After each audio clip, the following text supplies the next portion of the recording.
Today I thought I would just go a little bit into ancient history, yeah, and then come to where we are today.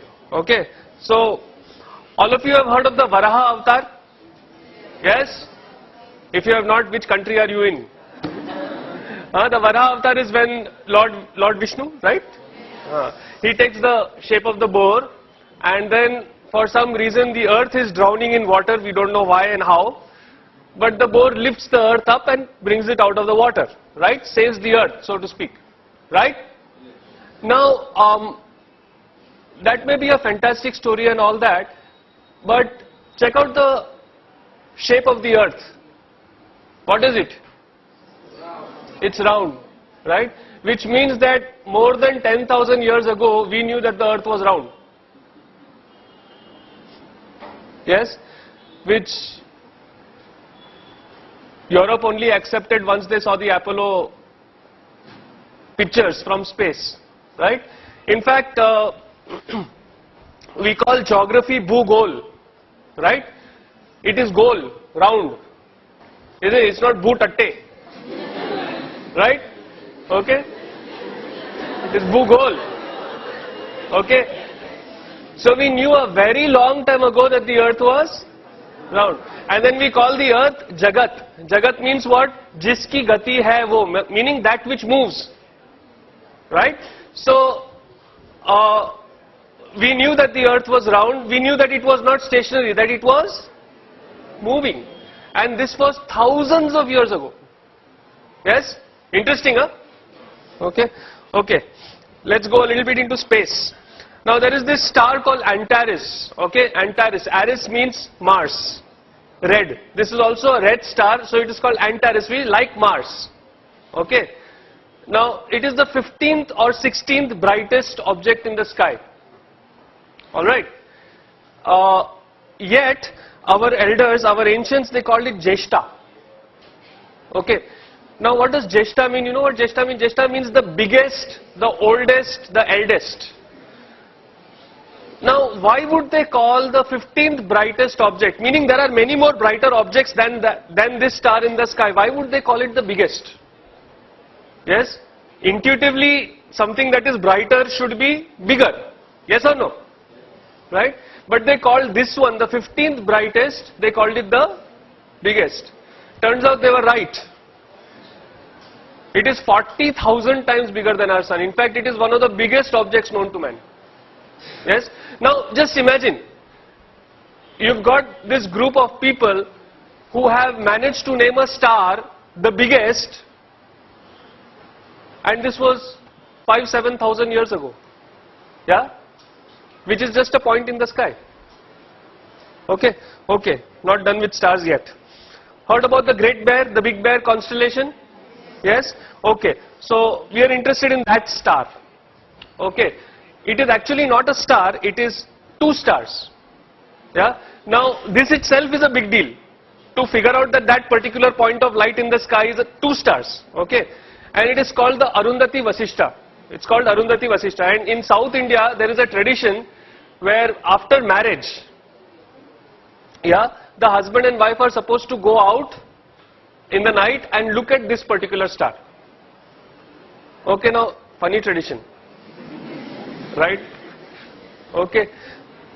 Now, most twin star systems rotate like this, like one star is in the middle and the other star is going around it. This is definitely not the way a husband and wife should be. Isn't it? Right?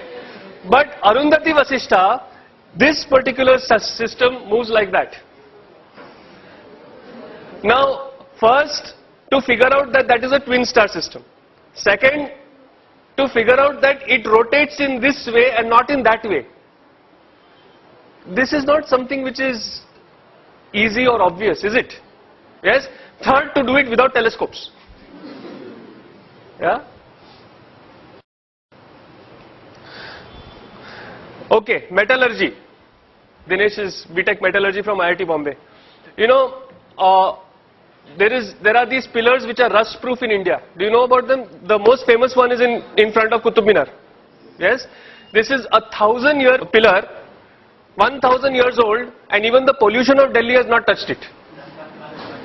Yeah? It is still not rusting. Yeah? And the other one, this is near Bangalore, in Kollur. Yeah? Where there is 750 centimeters of rain a year, 6 to 8 months a year, and this has been there for 2,400 years. Yeah? And it is rust proof, no rusting. About the second pillar, what is more interesting is it was not built by any expert. It was built by the tribal, the aboriginals of that area to welcome Adi Shankaracharya when he came to their village. Yeah. So this technology was there, not even with like the learned Brahmins or something like that. It was available to the tribals. Yeah. Then there is this mystery of zinc. You know, India held the sole knowledge of how to remove zinc from zinc ore for 4,000 years. Yeah, because zinc, it's a very, very interesting thing. Zinc, from the ore, the zinc becomes liquid at 997 degrees Celsius. But that same zinc then vaporizes and becomes gas at 1000 degrees Celsius. So it is only a 3-degree window that you have to pull that zinc out. And it is incredibly difficult. Yeah? You know what we did? It was very interesting.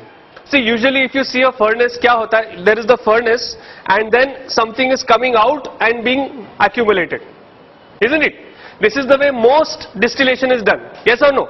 You've got the heat from the bottom and something comes out and it is collected. Now, when the heat was coming from the bottom, what would happen? The zinc would become liquid. It would go down or it would just evaporate and go out. Right? So what did these people do? They turned it upside down. They put the heat on the top and they put an ice bath below it, cold. So it would come down, then it would go in the cold, it would solidify and you would get the zinc. Yeah? For 4,000 years we kept this technique secret over here. Yeah? All the zinc in the world was made only by India. Nobody else could make it only. Yeah? Then one Chinese fellow stole it. Yeah? And then one British fellow stole it from the Chinese. So there was this guy called William Champion who made the first zinc distillery in Great Britain in the year 1543. Before that, for 4,000 years, if you wanted zinc, you had to come to us. Now, this is a nice shloka in the praise of Lord Krishna. When you look at this shloka, do you think that there is anything special about it? It is like all other shlokas. Oh Krishna, you are great, you are this, you are that. Yes or no? Right? Only thing is there is this thing, there is a protocol called the Katapayadi Sankhya. Okay? Took me a long time to learn to pronounce that. Yeah, so there is this Katapayadi Sankhya where they give particular alphabets, particular numbers. So for example, Katapaya is 1 and so on. And then if you substitute these numbers in this shloka, you know what you get?